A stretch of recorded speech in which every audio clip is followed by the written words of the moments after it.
अब हमने लाइनक्स को इंस्टॉल कर लिया है।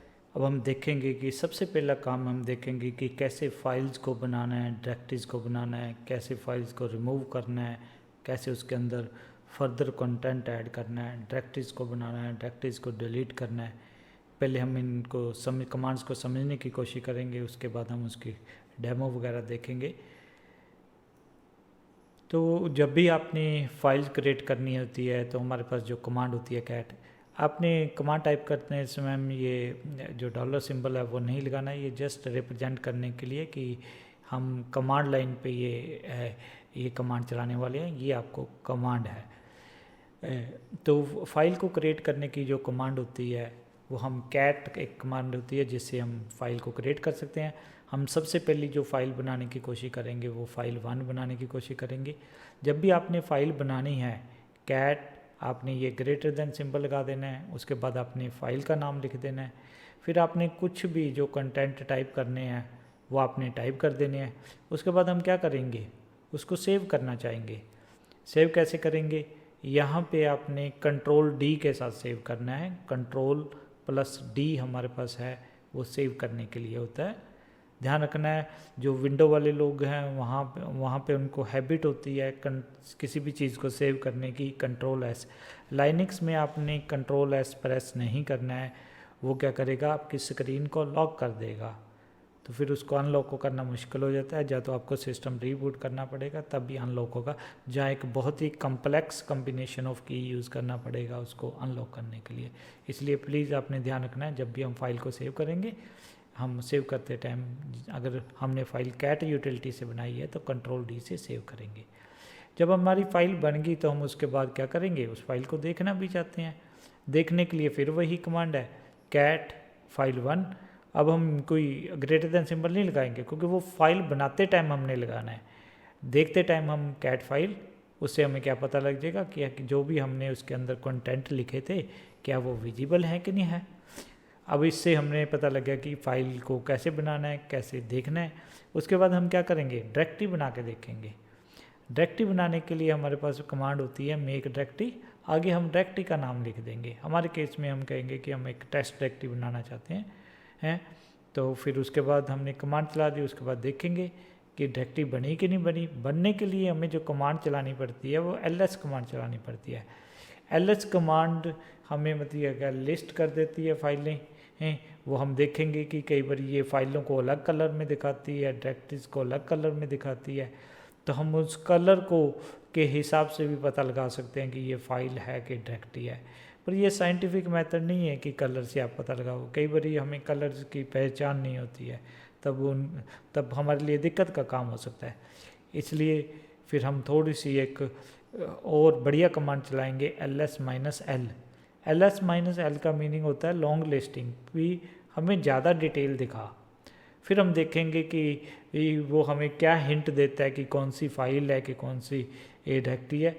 वो हम देखेंगे कि जैसे ये हमें बहुत सारी आउटपुट दिखाएगा, हम सबसे पहला करैक्टर लाइन का चेक करेंगे। अगर पहला करैक्टर हाइफन है तो हम समझ जाएंगे कि ये फाइल है। अगर पहला करैक्टर D है तो हम समझ जाएंगे कि ये क्या है, डायरेक्टरी है। हमने फाइल भी बना ली, उसको देख भी लिया, डायरेक्टरी बना ली, उसको देख लिया। उसके बाद ज़्यादा डिटेल के लिए हमें ls-l करना पड़ेगा। अब हम फिर देखेंगे कि हम उसके अंदर ऐड करना चाहते हैं।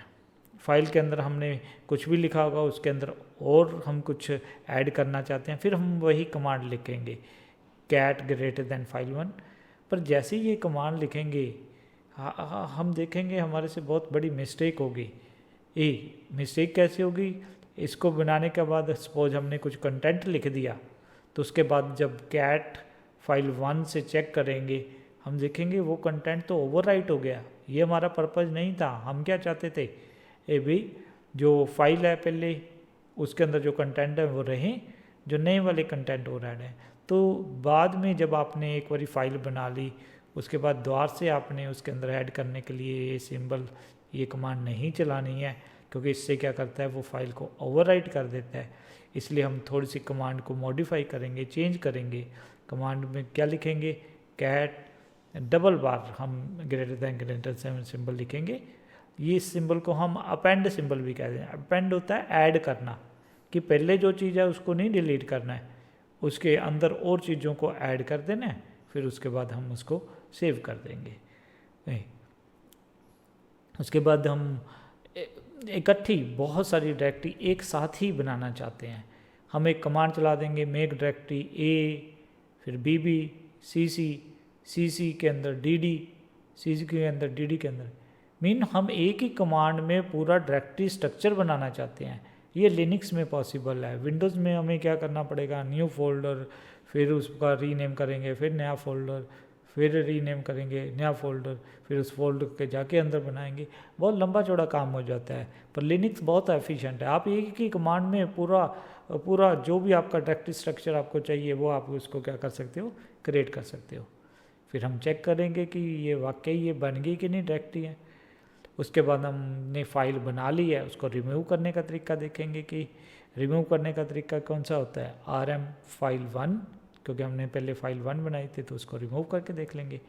फिर डायरेक्टरीज को रिमूव करके देखेंगे, remove directory A B B, किस कमांड से, रिमूव डायरेक्टरी कमांड से। उसके बाद हम सी डायरेक्टरी को रिमूव करने की कोशिश करेंगे।